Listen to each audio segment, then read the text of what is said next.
On August 24th, New York will have a new governor, Kathy Hochul. She will make history as the first female to ever run the state, and her transition is already in the works.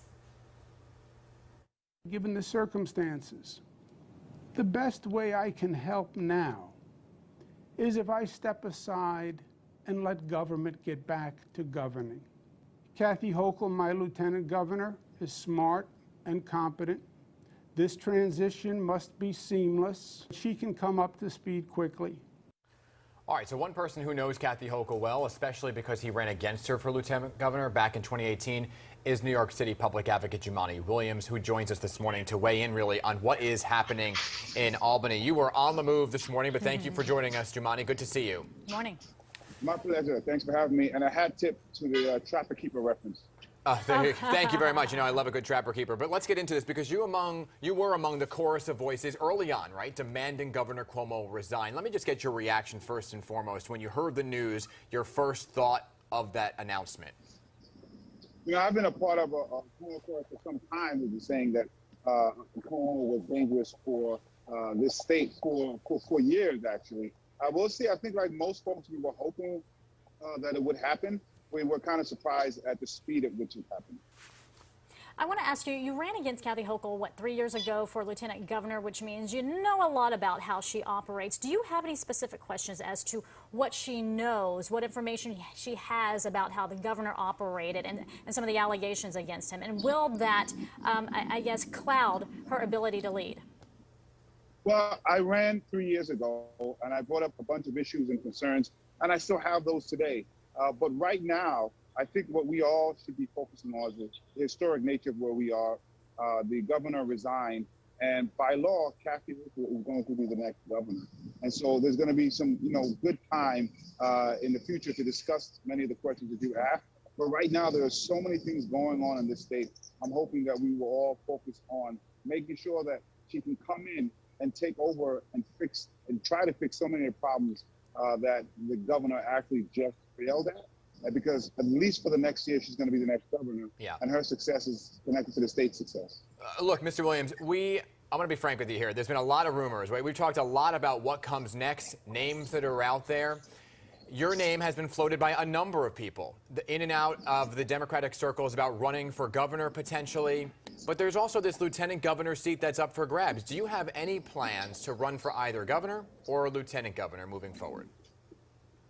It's always an honor, and sometimes it even surprises me that my name is in the mix of these conversations. The same thing happened in the mayoral race in New York City not too long ago. I will say again, there's going to be time to have those discussions, and I'm really trying to use the position I have now as public advocate to make sure that this transition of leadership happens in a way that can serve us all the best. Because there is a crisis right now in the state, and I think at least for the next few days, we should focus on making sure we identify what are the next steps and issues that the next governor, who's Kathy Hochul, is going to have to focus on and support her in doing that. I want to be clear that you're, and I respect your answer there, because I know that there are important topics here and those discussions are to be had, but it wasn't a no. And so we'll have you back to have those conversations when the time is appropriate. But I just want to make it clear that the answer wasn't no.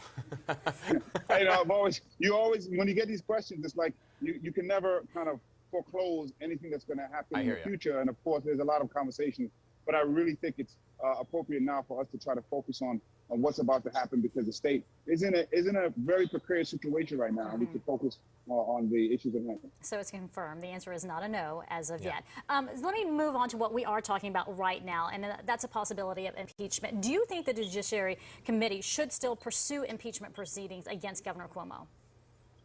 I absolutely do, for a number of reasons. One, the courageous people who step forward should have their voice heard until conclusion. This doesn't end those conversations, and it shouldn't end those conversations. We also have to remember that the Assembly were looking at multiple charges.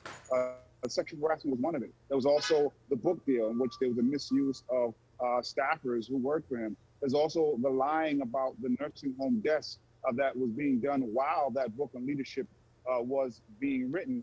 And there's also the need to do it so that we can prevent the governor from running for any future office. And so for those reasons, which are a number of them, I think it's important that the investigation continues. Have you had any conversations with any of the assembly members or the state senators, right, about those next steps? Because there seems to be a division now among those Democratic ranking members of what to do next. You know, I've had some conversations with folks before yesterday. I haven't had any since yesterday. I think this is all everybody's kind of just trying to level set at this moment in time. But as public advocate, my first point is to make sure that people of the city of New York are taken care of. And in that regard, I believe it's important that the investigations and the assembly impeachment process continue to go forward. And I'm going to be in my position to make that known. Understood. By the way, where are you going right now? And how is your camera so steady? I have a pretty decent tripod that I purchased just in case there was an opportunity to have a conversation, something important as this. But by the way, I do want to say that I'm thankful that the Assembly had decided to move forward in the first place. Yeah. And so I want to give them some credit for that. And I think they were moving forward expeditiously, which is what needs to happen. And I hope they continue. But thanks for the shout out for my tripod skills here. We'll get you a trapper keeper to hold it in as you go along your merry I'm way. with it. All right. Thank you. Public Advocate Jumaane Williams. Peace and blessings, everyone. Always good to see you.